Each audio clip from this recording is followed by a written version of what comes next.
Now, some of you are going to go all the way through the police recruitment process. You're going to do your SIFT, you're going to do the online assessment centre, you're going to do the final interview, and then you're going to come to the final stages. And one of those final stages is vetting. And so many of you are going to fail unnecessarily. In this video, I'm going to talk to you about why so many of you fail unnecessarily when you might actually have passed vetting, and it's all to do with how you're portraying yourself. It's always about telling the truth. I'm not suggesting for one moment that we try and hide anything. This is the police you're applying for. You need to be as open and accountable and as transparent as possible. But there's ways of phrasing things, ways of making sure that you pass the process, the vetting process, especially if you're at the stage where you've been failed and you're thinking, I need to appeal, because I'm also going to talk to you about a new service that we have, which is a vettings, appeals or vetting preparation service. It is absolutely awesome, and it's led by someone who we call John Smith. This individual is an absolute expert, a legend in the world of vetting, and will know more than, I guarantee that he will know more than the vetting officers who are actually doing the vetting for you. So pin your ears back, folks. I'm going to talk to you about the reasons why you fail, and also a little bit about this new service and how to access it.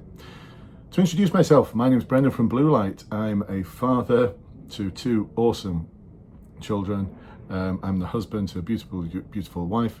And we've got this amazing little doggy called Summer, a cockapoo, who I love to walk every day, get out into the open. I live in York, but when I'm not doing all of that, I'm helping people to succeed in the recruitment process, in promotion boards, specialist interviews. I've been doing this now for 30 years.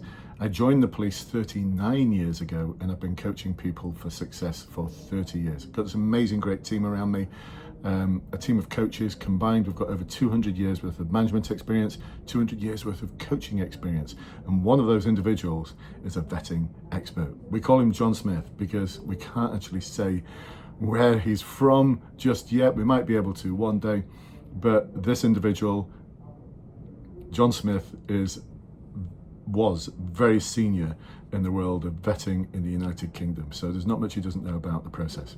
So why do people fail? Well, there's one thing that we can't help with, and that's if you've got certain types of convictions, that precludes you from ever joining the police. If you've got things like a drink drive conviction and it's not 10 years old yet, that automatically precludes you from joining the police. Now, I'm not going to talk so much about those things now, but I would advise you, if you're in the initial stages of the recruitment process, to please take a look at the authorized professional practice for vetting. Just Google it. Authorized professional practice vetting. Just Google that and it'll bring up that document for you. And it'll tell you exactly the things that will fail you automatically. Now, there's a lot of things in there where it's not necessarily an automatic fail, but your application will be considered and they'll take a look at the individual circumstances. And that's one of the things that we take a look at a lot in our vetting appeals, because we look at the reasonableness. And we also look at stated cases as well, because our friend John is very familiar with all the stated cases in respect of vetting. Some of those cases the vetting officers won't be aware of. And when we introduce those things, it enables the vetting officer to go, I didn't know about that, but now that's been mentioned, I need to allow this vetting application. I can't fail it anymore. So take a look at it. Some things are just going to fail you automatically and we can't help you with, but there's a lot of things that are sort of in this sort of grey area. Now, there's also things about your past where you might be thinking, well, I've been arrested once, but there was no further action. Now, the police won't just look at the fact that there's no further action, oh, we can let him in.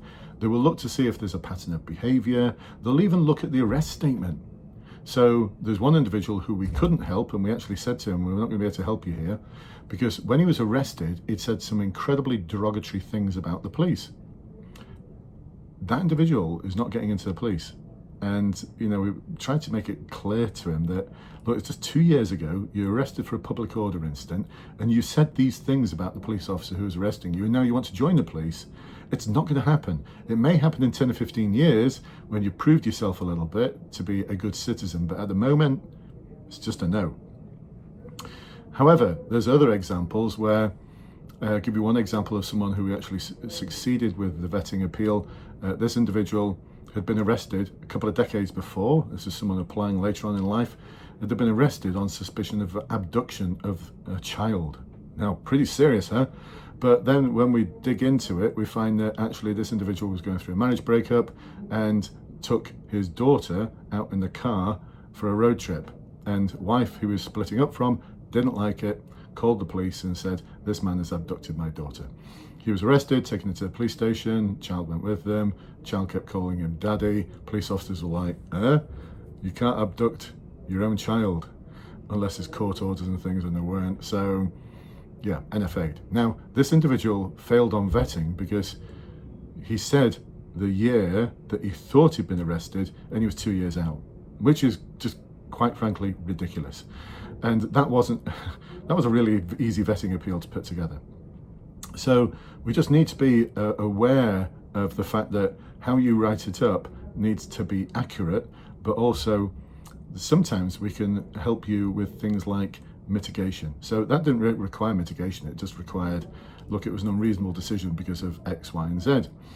Now, there's other times when we've come across an individual who ordinarily maybe failed on vetting. So one that springs to mind is someone who's actually a PCSO in the force, failed vetting to be a police officer because their brother had convictions for supplying controlled drugs.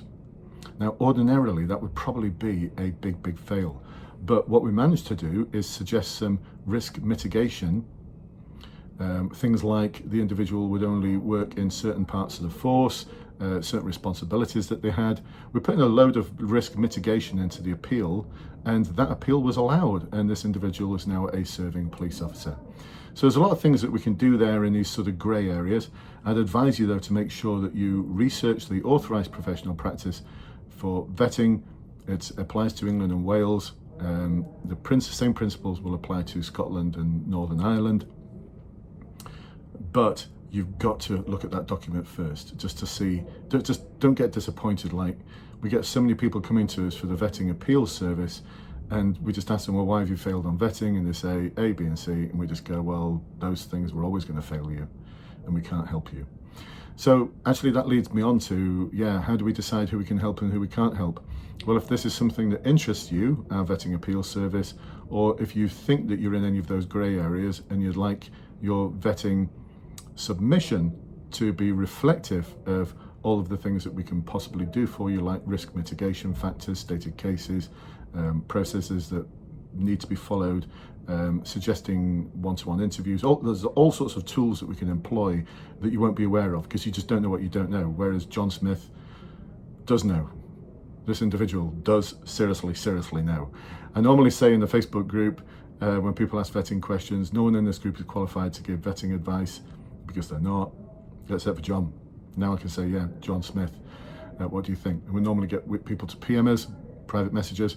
But if you'd like to access this service, first of all, we do a little triage. So we ask you to complete a form about the circumstances that you might be struggling with or not sure about.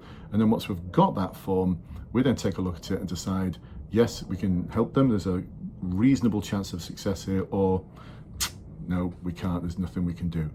So at least you've had a vetting expert take a look at it to either decide, yep, we can run with this, there's a possibility of success, or just there's never going to be any chance of success.